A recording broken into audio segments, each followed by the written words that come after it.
vamos rezar um pouco mais hoje uns pelos outros. E eu queria já nesse primeiro momento pedir para todos os homens virem aqui. Eu quero pedir para as mulheres todas que ficaram, que estendam as suas mãos numa atitude de quem vai rezar, de quem vai interceder. Lembrando que o que a gente faz na intercessão é se colocar na brecha, se colocar entre Deus e as pessoas. Às vezes a gente se coloca como proteção quando o mal está atacando e a gente vai para aquele lugar e se coloca em oração. A gente quer aplacar toda ação diabólica, toda ação maligna que ataca aquelas pessoas. E também quando nós vamos suplicar, que nós vamos clamar a Deus. Então, as mulheres vão ter esta atitude de quem vai pedir a Deus uma bênção para estes homens e para aqueles que estão nos acompanhando, seja pelo Facebook, seja pelo YouTube, que você também, quando estiver assistindo esse momento, ou neste momento, também fique nesta atitude. Então, primeiro eu vou pedir para os homens que você coloque aí diante de Deus, pedindo que a oração intercessora que vai ser lançada sobre nós tenha acolhida na sua vida. Porque é nós que acolhemos ou não a oração. Jesus disse em um determinado momento que as pessoas lá em Nazaré estavam de coração endurecidos e por isso ele não pôde fazer muitos milagres. Então que isso não aconteça com a gente, que nós estejamos com os corações amolecidos e não endurecidos para acolher essa graça. Então você, se quiser, os homens, fechem os seus olhos, abram suas mãos, pensem na necessidade que vocês têm de bênção, a necessidade que nós, homens, temos para viver nesse tempo que a gente está vivendo, a missão que a gente tem, os desafios que a gente tem, a nossa vida no mundo do trabalho, a pressão que o mundo do trabalho coloca sobre nós, a pressão que as outras pessoas colocam sobre nós, a influência muitas vezes maligna também de amigos que se colocam no meio de nós, a necessidade que temos de saúde para poder conduzir as nossas vidas, conduzir as nossas casas. Então você que é homem, que está aqui, vem mais um ali chegando, vem mais um aqui, abre tua mão e vai pedindo para Jesus derramar. E agora as mulheres abram os seus lábios e peçam a Deus que abençoe os homens que estão aqui. Peçam ao Pai, em nome de Jesus, que derrame seu grande amor sobre os homens que estão aqui e aqueles que estão nos acompanhando. O Anderson está ali atrás da câmera, que todos nós recebamos poderosamente essa graça. Eu me abro agora, Senhor, para receber essa graça. E você que é homem, vai baixinho falando, mas as mulheres falem com coragem, falem com autoridade, coloquem a sua voz para fora, sejam ousadas, sejam corajosas, sejam fortes e clamem a Deus e peçam agora por nós, peçam para que o ânimo venha sobre as nossas vidas, que nós sejamos tomados de uma coragem, de uma audácia, de um sentimento de honra, de um sentimento de saúde, de um sentimento que venha do Senhor em nossos corações.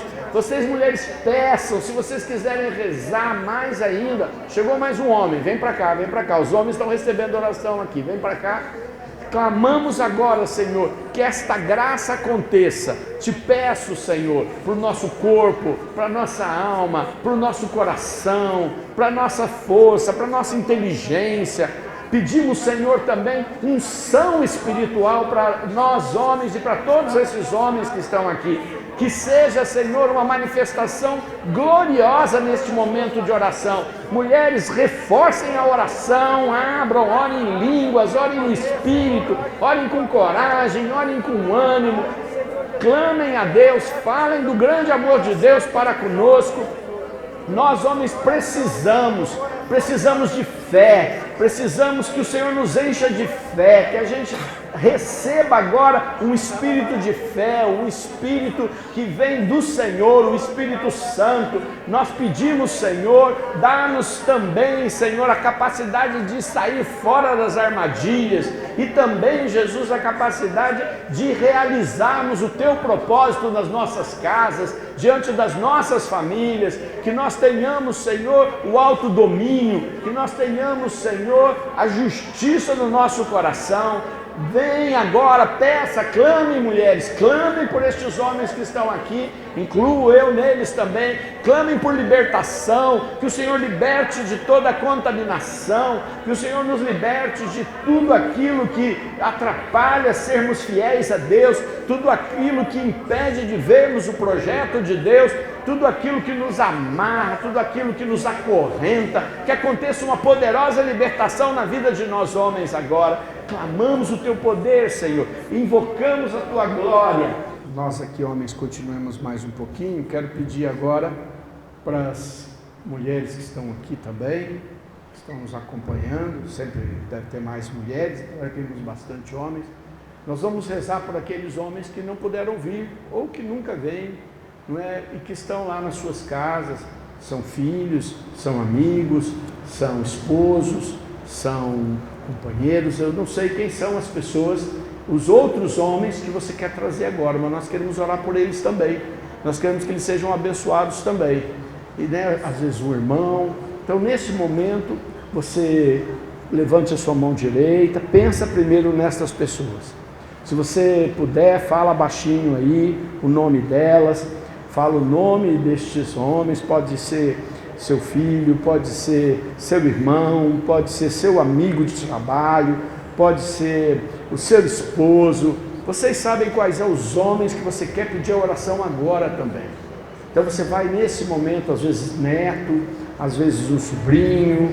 Senhor, eu quero pedir agora, Senhor, que estes homens sejam também alcançados pela nossa oração, porque a nossa oração, Senhor, atinge o Teu coração, e o Teu coração é onipresente, e Tu, Senhor, é presente na vida deles. Te peço, Senhor, libertação agora para cada um deles, que Tu libertes, Senhor, da depressão, que Tu libertes do pânico, que Tu libertes da agitação, que Tu libertes, Senhor, da contaminação, que Tu libertes estes homens neste momento. Clamamos o Teu sangue, pedimos, Senhor, visita-os, liberta-os da superstição, liberta-os, Senhor, de tudo aquilo, Senhor, que precisa neste momento de uma ação extraordinária. Pedimos, Pai amado, em nome de Jesus. Amém. Eu vou pedir agora para as mulheres ficarem de duas em duas. Você sabe o nome dessa pessoa? Sabe? Porque nós, homens, vamos orar por vocês, mas vocês vão orar uma pela outra, pedindo que o Senhor possa ir também com a oração de vocês, essa oração de parceria, como Jesus mandou os 72 discípulos de dois em dois, que vocês agora estejam juntas na missão, que o Senhor esteja enviando vocês, ungindo vocês. Nós pedimos agora, Senhor, pode você pegar a mão da tua irmã, nós homens levantamos as mãos. Senhor, eu quero pedir agora, Jesus, por estas mulheres. Quero pedir, Senhor, que o Teu poder venha agora sobre a vida delas, para fazer com que o coração delas se sintam seguros, Senhor. Seguros porque Tu és um Deus que cuida. Tu és um Deus, Senhor, que sabe a vida de cada uma, sabe a luta de cada uma, conhece agora os seus sonhos, conhece também as suas desilusões, conhece também as opressões e tudo aquilo que de alguma forma elas possam ter sofrido na vida. Nós clamamos agora, Senhor, pela vida destas mulheres, clamamos pela vida das mulheres que estão nos acompanhando também pelo YouTube, pelo Facebook. Senhor, Teu poder é infinito para visitá-las e restaurá-las, Senhor. Restaura, Senhor, aquelas que têm que conduzir sua família, aquelas que às vezes estão sozinhas para levar adiante, dá-lhes força, aquelas, Senhor, que precisam de sabedoria, aquelas, Senhor, que são as únicas intercessoras na sua casa, que o Teu poder agora visite-as para que elas tenham mais e mais força. te peço, Senhor, também a cura, Senhor, a cura das feridas que possam ter surgido na vida delas, que elas estejam agora restauradas com teu grande amor. E alamari canta alabara lashiri hili alabari canta alabara laria. Mas eu queria ainda rezar mais um pouquinho nessa direção do que a Áurea compartilhou. Quando ela estava rezando, lembrando de Judite, quem vai lembrar do texto, né? Deus a revestiu de forma encantadora. E veja, ela não era nenhuma, ela certamente era uma jovem, mas ela era uma viúva. Portanto, ela não era uma daquelas mocinhas de Israel. E mesmo assim, ela encantou o general de uma maneira extraordinária, a ponto dele deixar ela entrar na sua tenda, e aí ela, né, cortou a cabeça dele. Mas, além desse encantamento que Deus fez com ela para alcançar o objetivo, e aí é que eu quero que a gente possa rezar mais ainda pelas mulheres, que Deus possa lhe dar essa sabedoria, esse encantamento para poder fazer a obra de Deus, que era algo que vem de Deus para fazer isso. E aí eu me lembrei de quando José teve o sonho para pegar o menino Jesus e Nossa Senhora e fugir para o Egito, porque ia começar uma grande matança das crianças ordenada por Herodes.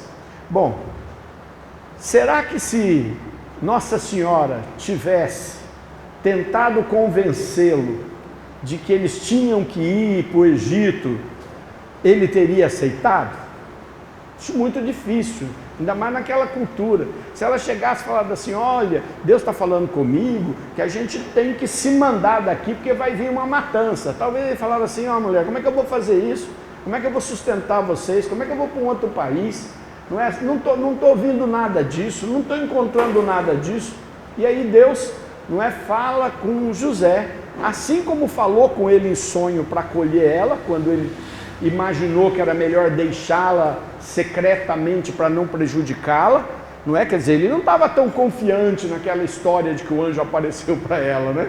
Então Deus o visitou no sonho e aí ele teve a certeza. Novamente Deus o visitou no sonho. Então às vezes há coisas que não adianta você falar. Deus precisa ungir você para que você possa agir, e Deus vai falar e vai fazer a coisa acontecer. Veja que ela também não criou nenhuma dificuldade, ela rapidamente pegou o seu filho e falou, para onde nós vamos, é para lá, e foi. Então nesse momento eu quero pedir que você coloque a mão nos teus lábios, as mulheres, e peça para o Senhor que Ele faça com que teus lábios tenham sabedoria, para falar o necessário e para falar as palavras sábias, para ter a unção das palavras, para poder saber como se calar também na hora de se calar e como falar na hora de falar. Isso é um dom de Deus e é muito difícil, não pensem que é fácil, mas o Senhor tem o poder de realizar isso. Então que Ele faça essa obra agora, que você peça essa graça especial do Espírito de Deus. Pedimos, Jesus, agora com teu poder, esta graça de ter esta sabedoria, a sabedoria de calar e a sabedoria de falar e a sabedoria de conduzir, muitas vezes sem palavra, como aconteceu com Judite. Clamamos, Senhor. E você que está aí, toma posse. Diga, sim, Senhor, eu quero mesmo, Senhor, me dê esta graça, me dê esta unção, me dê, Senhor, essa condição, Senhor.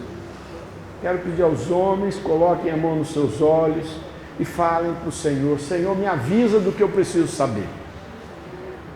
Me avisa para que eu possa fugir quando for preciso, para que eu possa enfrentar o problema quando for preciso. E se eu não consigo enxergar e te ouvir, fala comigo em sonho, Senhor, para que eu possa saber o que fazer, para que eu possa ter o diagnóstico certo da minha vida, para que eu possa ter o passo certo da minha vida, Senhor. Concede-me agora esta unção, Jesus, dá-me essa força, essa unção. Te peço agora, Pai amado, em nome de Jesus. Shurialamaricanta labaralaxiri, alalabariale, oh, halamaricanta labaralaxiri, alalabarialairi, alalabara, uri alalabaricanta labarala, xanda labaralairi, alalabara, xanda labarala. Amém, Senhor. Amém. queria rezar, tem a gente sempre, quando imagina Jesus na nossa oração, a maioria das vezes a gente imagina Jesus ou crucificado, ou Jesus no meio de nós ressuscitado. A gente imagina porque é mais fácil mesmo imaginar Jesus assim, Jesus falando com a gente como um amigo, ou às vezes você vê ele, não é, crucificado e vai rezar. Bom, é preciso lembrar que Jesus é Deus e o tempo não é igual para ele. Existem, talvez mais, mas que são conhecidos, 3 grandes momentos de Jesus aparecendo para alguns santos como uma criança. Santa Faustina, quando ela desejava largar o convento porque ela não aguentava mais a pressão e ela via que as suas irmãs não se importavam muito com as coisas de Deus, e ela então tomou uma ideia de deixar a congregação. E aí um dia, ela cuidando da preparação da Santa Missa na capela, arrumando as coisas, sai correndo uma criança, um menininho, sai correndo, um menino que ela nunca viu, como é que estava dentro do convento, ela olha e ela sabe que é Jesus, mas é uma criança como a outra. E aí essa criança vira para ela e fala assim para ela, se você sair daqui eu não mais me agradarei de ti. Ela já entendeu a mensagem, a criança volta correndo para a capela, quando ela vai lá dentro, cadê a criança? Não tem criança nenhuma, não é? Mas ela viu fisicamente. Então é uma experiência de Jesus pode se manifestar como uma criança. Uma outra muito interessante foi quando Santa Teresa d'Ávila enxerga de repente no seu colo o menino Jesus, e ela sai dançando com ele, e as irmãs vão olhando, algumas veem uma criança no colo dela, outras não veem, e o pessoal fala assim, ela está tendo um delírio. E aí ela dança, não é? Espanhola, daquele jeito dos espanhóis lá daquele tempo, dança com o menino Jesus no colo, dança, e até que de repente todo mundo fica estranho, né? Mas percebem que havia uma coisa de Deus. Aí ela fala, né, que o menino Jesus estava no colo dela dizendo, eu nunca vou deixar de estar no teu colo. E aquilo deu grande força para o ministério dela. A terceira vez que a gente encontra nas narrativas dos santos é São Francisco de Assis, quando ele recebe uma inspiração de fazer um presépio. E ele leva a cidade de Assis inteira a fazer um presépio para subir no monte. Não é lá, eles criam uma manjedoura e ele convence com a sua pregação, já estava no momento onde a cidade já reconhecia que ele era um santo, que ele era uma pessoa especial, e a cidade inteira faz uma procissão para acompanhar o menino Jesus. E quando chega ali em cima, todo mundo vê o menino Jesus, não é? O menino Jesus com ele. E daí depois desaparece. Então, não sei se vocês sabiam, o presépio não é algo que começou há 1000 anos atrás, começou há 500 anos atrás, né? Do tempo de São Francisco, né? O ano de 1500, 1400 e pouco, 1500, que é o tempo de São Francisco. Então, quer dizer, antigamente ninguém fazia presépio, ninguém tinha isso, né? Tinha pinturas, claro, de Jesus da manjedoura, mas essa experiência de fazer um presépio surgiu naquele tempo. E vocês sabem como isso é importante, as igrejas fazem, cidades fazem, a gente faz presépio em casa, se não faz, devia fazer, né? Pelo menos para estar lá. Tem gente que acende as velhinhas, cada semana acende uma para as crianças acenderem junto, para criar um rito todo. Jesus pode falar com a gente, muitas vezes como criança, porque às vezes é mais fácil falar com a gente só com a presença de ser criança, do que com toda a complexidade de uma conversa. E eu quero que você feche os teus olhos e imagine Jesus criança.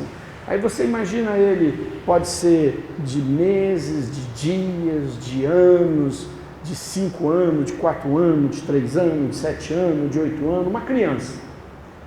E eu quero que você peça para Jesus, menino, menino Jesus, que ele faça a sua casa ficar em harmonia. Que ele faça a paz entrar poderosamente na sua casa, nas suas coisas.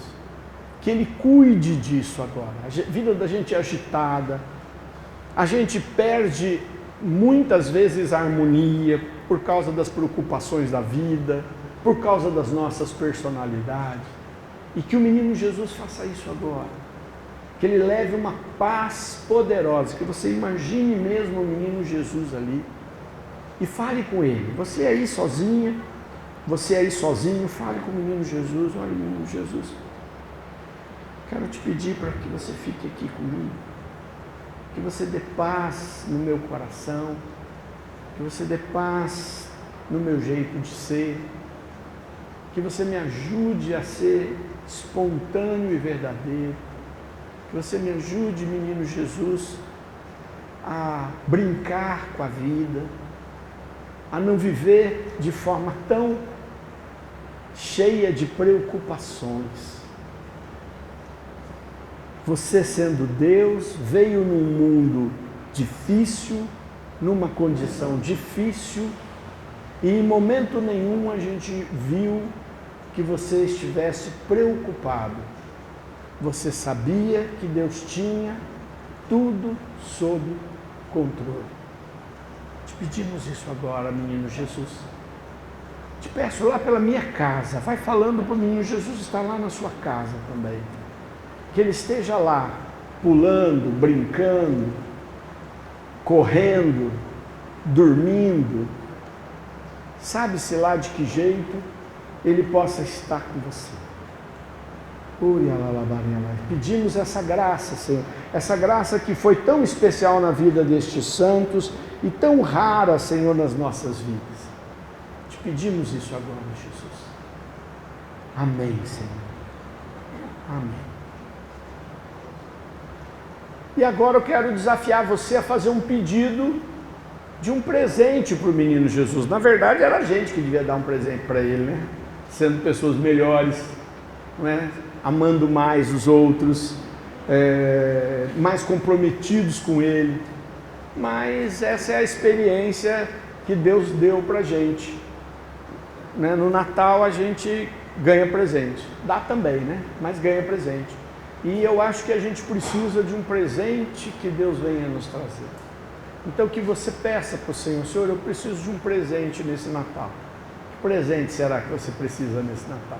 Claro que o presente, às vezes você quer um, Jesus te dá outro. Mas presente, é só coisa boa. Ninguém vai dar presente ruim para o outro, né? Pelo menos não deveria. Deus não nos dará presentes ruins.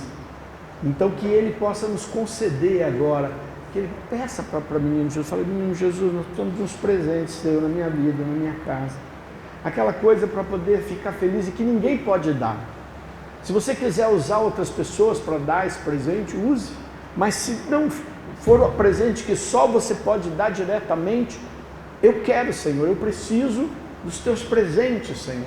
Eu preciso, Jesus, dessa tua bondade na minha vida. Reza, isso é um grupo de oração, ele precisa da sua oração, ele precisa do seu empenho em rezar. Nós rezamos juntos para isso, pedimos essa graça. Livro de Daniel, capítulo 9.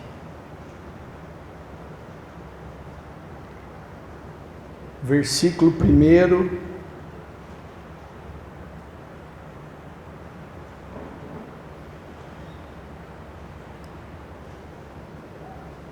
Já acharam? Quem trouxe a Bíblia já achou? Diz assim: no primeiro ano do reinado de Dario, filho de Assuero, da estirpe dos Medos, que havia sido elevado ao trono do império dos caldeus, no primeiro ano do reinado, digo eu, Daniel, lendo as Escrituras, tive minha atenção despertada para o fato de que o número de anos a passar-se, segundo a palavra do Senhor ao profeta Jeremias, sobre a desolação de Jerusalém, seria de 70 anos. volvi-me para o Senhor Deus, a fim de dirigir-lhe uma oração de súplica, jejuando e me impondo o cilício e a cinza. Palavra do Senhor. Quando a gente olha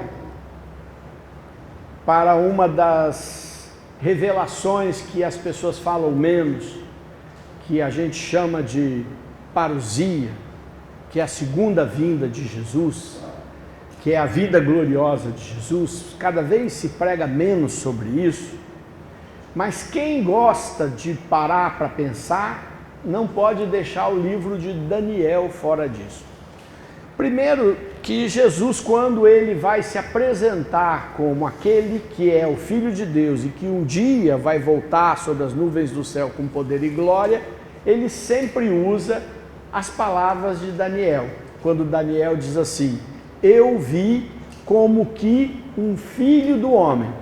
Porque no tempo de Jesus, um pouco antes de Jesus nascer, estava muito em voga diversos apocalipses. Livros que eram escritos por pessoas devotas, não eram livros, podia dizer aqui, uma espécie de ficção, não é? Porque se não fossem ficção, seriam canônicos e não se tornaram canônicos. Então havia Apocalipse de Enoque, Apocalipse de Adão, Apocalipse de Moisés e depois, inclusive, surgiram até os Apocalipses de Maria.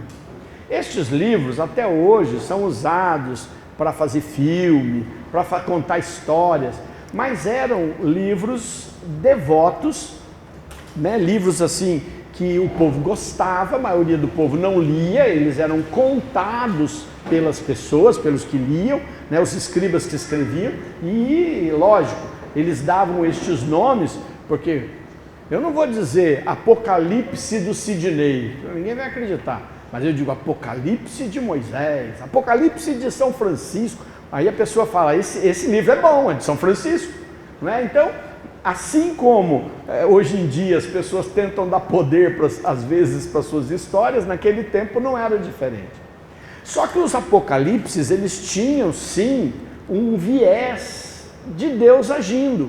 E isso acontece muito. É quando a gente pega alguns livros, hoje em dia tem alguns livros de alguns autores que as pessoas seguem e se tornam muito comprometidas com Jesus. Mas depois, quando passa o tempo e você olha bem, você fala, muito disso daqui era Jesus falando, mas algumas coisas dessas não era. Eu me lembro, por exemplo, há um tempo atrás, não me lembro agora o nome do livro, que era um livro muito famoso, de uma multidão pelo mundo todo seguindo aquela vidente, até o dia que eu vi que ela falou que tinha que fazer, as pessoas tinham que comer o pão de Jesus, que era a fórmula do pão que Jesus deu para ela. E que as pessoas tinham que comer aquela receita. Como ela era alemã, vocês imaginam que nem todo mundo gostou do pão que ela fazia, né? Mas isto é porque junto com a revelação de Deus, tem o humano também. Naquele tempo era igualzinho. E antes de Jesus vir, havia muitos apocalipses esperando Jesus. Por isso, muitas das mulheres esperavam ser escolhidas mesmo para serem a mãe daquele que ia vir, né? Apesar de que algumas seitas, como os essênios, achavam que Jesus não viria através de ninguém, que ele viria já com as nuvens do céu, com poder para poder mandar aqueles romanos que os exploravam embora. Bom, Jesus, quando está presente com os seus discípulos, no livro de Mateus, ele vai falar e vai citar Daniel. E quando a gente olha os estudos sobre a vinda de Jesus, a segunda vinda, Daniel está sempre em pauta. Porque Daniel era aquele que teve um monte de visão que aconteceram. As visões que o tornaram, por sinal, uma pessoa tão importante no reino, porque ele tinha um rei que não era nada de cristão, mas que era perturbado por sonhos, que ficou até um tempo vivendo com um desajuste psiquiátrico, porque diz que ele viveu como um bicho, e Daniel acabou sendo quem o acalmava, revelando os sonhos que tinha. Pois Daniel passou também a ter visões que ele escreveu. E essas visões é que hoje em dia são contadas. Tem até livro que conta os anos, conta os dias, e tem gente até que acha que adivinhou quando Jesus vai vir contando esses dias dele, não é? Eu acho que não adivinharam nada, porque só Deus sabe o dia e a hora, conforme disse Jesus. Mas vale a pena a gente olhar Daniel, não só com as suas histórias poderosas que ele apresenta, quando ele, com a sua sabedoria, livrou Susana, quando ele levou os sacerdotes de Baal ao ridículo, mostrando que as comidas sumiam porque alguém entrava por um alçapão. A gente vai ver as histórias de Daniel, vai ver muitas coisas assim de grande sabedoria.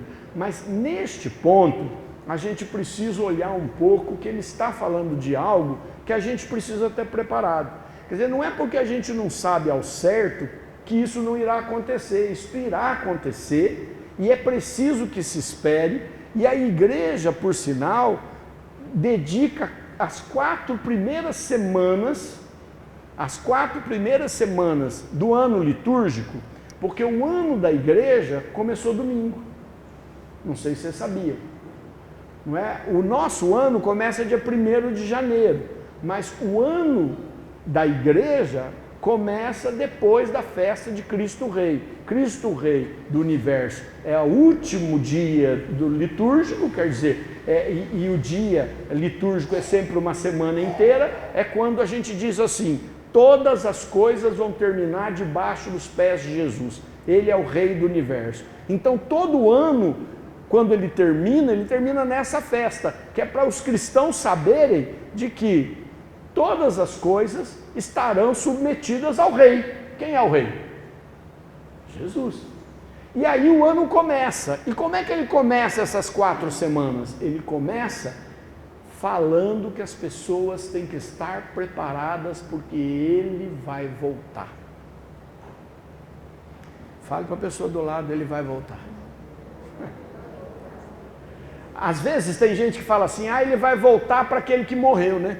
Aí já voltou para ele, né? A pessoa fala isso, mas não, ele vai voltar mesmo.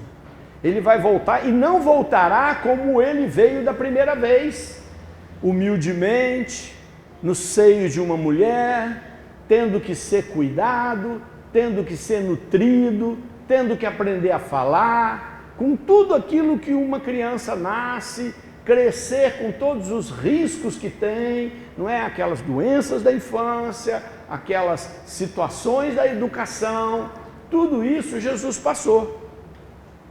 Não é? E aí, quando Jesus assume a sua missão, já com 30 anos, não é?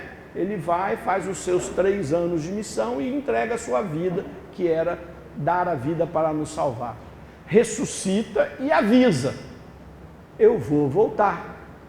E aí ele não voltará mais daquela forma, ele voltará sobre as nuvens do céu com poder e glória. Todas as nações baterão no peito e aqueles que não acreditaram dirão, meu Deus, era verdade. Cada vez está mais fácil isso. Antigamente a gente pensava, mas como é que ele vai aparecer se aqui é dia, no Japão é noite? Se lá no Japão é noite, aqui é dia. Que a Austrália dá uma diferença de mais de 24 horas. Que não sei aonde, como é que vai ser para todo mundo ver? Hoje em dia está bem facinho, né? Daqui a muito pouco tempo, todo mundo vai poder ver no celular a hora que ele aparecer. Não é? Muito rapidamente as pessoas... Quando que nós sabíamos, por exemplo, o que acontecia naquele momento? Eu estava assistindo televisão, que eu falei assim, agora, nesse momento, está tendo aqui uma manifestação lá na Hungria, não sei nem lá qual era o país, né? O povo está aqui na meio da rua de noite, não sei o quê, e mostra para a gente e a gente vê na hora. Com diferenças assim de minutos, você tem em qualquer lugar do mundo, na palma da sua mão, ou na televisão, ou em algum lugar. Quer dizer, está cada vez mais perto de que isso possa acontecer. A hora que Jesus aparecer, um sinal extraordinário no céu, todo mundo vai ver. E dependendo do sinal, todo mundo vai bater no peito. E todo mundo vai sentir e perceber que ele está vindo. E aí, é aquilo que Jesus falou em diversas das suas parábolas. Como você não sabe a hora, fica preparado. Avisa para os outros ficarem preparados. Olha, você faz o que você quiser da sua vida, não sou eu que tenho que fazer você viver assim ou assado. mas saiba que a qualquer momento ele virá. Então, tudo que você fizer, isso não significa que você tem que ficar lá na capela todo dia esperando ele voltar. Significa que a tua vida tem que ser uma vida que você vive ela, faz tudo o que você sempre fez, ou que você deveria sempre fazer, de uma maneira muito tranquila, porque se ele vier, você está pronto. E Daniel, ele vai fazer aqui aquilo que a gente devia fazer muitas vezes. Ele vai fazer a sua leitura orante, né? Ele pega as escrituras, estava num dia de boa, ele que administrava tudo, e foi pegar as escrituras para ler, e foi ler o profeta Jeremias. E aí ele para no texto do profeta Jeremias em um pedacinho. Porque Deus falou com ele daquele pedacinho. O que Deus falou com ele daquele pedacinho? Ele falou 70 anos, lendo as escrituras, tive minha atenção despertada para o fato de que um número de anos a passar-se. Quer dizer, você estava com a Bíblia e de repente Deus fala com você. Bom, fale para o seu irmão, se você nunca ficar com a Bíblia, você nunca vai ser despertado para descobrir o que Deus está falando com você. Por isso eu valorizo tanto a oração com a Bíblia. Em algum momento, se você não consegue fazer todo dia, que eu acho que deveria, que você possa parar com a palavra de Deus um pouco para rezar e para deixar Deus despertar tua atenção para alguma coisa de repente que você estava ali. Aí o que ele foi despertado? Ele foi despertado para o fato do número de anos a passar-se, segundo o profeta Jeremias, sobre a desolação de Jerusalém. Quer dizer, ele estava olhando, aonde ele estava vivendo? Aonde ele estava vivendo? Vocês prestaram atenção? Onde viveu Daniel? Daniel viveu no Império Medo-Persa. Ele era o quê? Ele era um dos jovens que foi deportado para lá, porque, em outras palavras, o imperador escolhia jovens que tinham algumas habilidades, sequestrava, porque ele era o dono de tudo, levava para o palácio para receber a educação e colocar os seus talentos a serviço do imperador. Então ele tinha lá jovens de um monte de país, jovens que eram muito sábios, ou eram muito fortes, ou tinham muita disposição, e Daniel era um deles. Só que Daniel continuou sendo o que ele era, quer dizer, ele continuou sendo da fé que ele tinha, mas ele estava no império, ele estava no bem bom. O povo dele estava mal, mas ele não. E aí ele estava rezando e chamou a atenção, por quê? Como é que estava a terra dele? Jerusalém, desolada, invadida. O império dominou, tanto é que sequestrou ele, e deve ter sequestrado ele, devem ter matado mulheres, devem ter feito um monte de coisa, ué. Quer dizer, o império dominava sobre tudo, era um império, vocês leem na história, que dominou uma parte da humanidade naquela época. Pois bem, ele lembrou e falou assim, quanto tempo vai demorar para que o meu povo seja, ou nunca vai? Ou será que eles vão desaparecer? Quantas nações desapareceram? Onde estão os moabitas? Os amonitas? Não existem. Não é que eles mudaram de nome. O Império Medo-Persa, eu sei onde ficava, né? Sabe onde ficava? Sabe onde é a Pérsia? A Pérsia é o Irã. Então, entre o Irã e o Iraque, era aquela região ali que Daniel estava exilado. Eles ainda existem, mas algumas etnias desapareceram. Ele olhou para dele, que era pequeno, e falou, será que nós vamos desaparecer? Porque ele podia virar, não é? Casar lá, ter seus filhos e virar a Pérsia. Mas ele repara, e Deus fala com ele, desperta a sua atenção e fala, 70 anos vai passar, vai ser esse sofrimento. E aí eu vou agir. Essa conta, gente, é uma maluquice, viu? Aí tem muitos especialistas que começam a fazer conta. 70 anos, não tinha acontecido nada, mas é 70 vezes não sei quanto, e aí eles vão fazendo conta lá, tem gente que já chegou à conclusão de quando é que foi que criou o Estado de Israel, e aí eles vão fazendo as contas deles lá. Não estou entrando nesse detalhe, eu estou entrando em detalhe que Deus está nos chamando a rezar, a prestar atenção e a ouvir.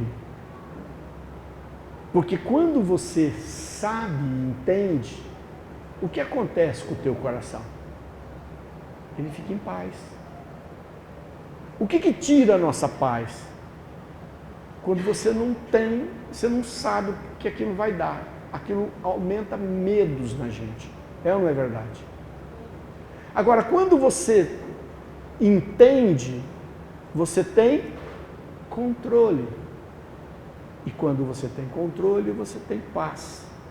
Porque você fala, as coisas estão na mão de Deus e Ele está me mostrando que vai ter um tempo assim, que vai ter um tempo assado, que já está terminando, ou que já está começando, ou que está no meio. E aí você se prepara, porque você sabe em que situação está. Vocês estão me entendendo? Eu quero dizer para vocês que o relógio de Deus está andando.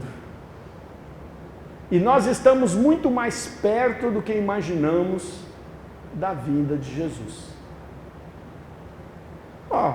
Se for um grande Armagedon, que é uma palavra que está no Apocalipse, gente, basta essa confusão da Ucrânia ou lá de Israel entornar o caldo para alguém por alguma asneira soltar uma bomba e o outro devolver a bomba. Pronto, uma bomba contra uma bomba virou uma bomba que não para mais de repicar e aí o mundo vai para o brejo. Não é fácil? Ou a natureza pode, de repente, quando nós estamos olhando, hoje eu estava aqui, o Anderson estava me mostrando, lá onde ele trabalha, lá em Floresta, lá, uma chuva inundando, carregando tudo daqui do lado, não estamos longe. Nós não temos controle de nada disso, eu só posso dizer que o tempo está mais próximo do que imaginamos. Fiquemos preparados para isso, mas aprendamos também a orar e ver o tempo nas nossas vidas e nas nossas coisas. Amém?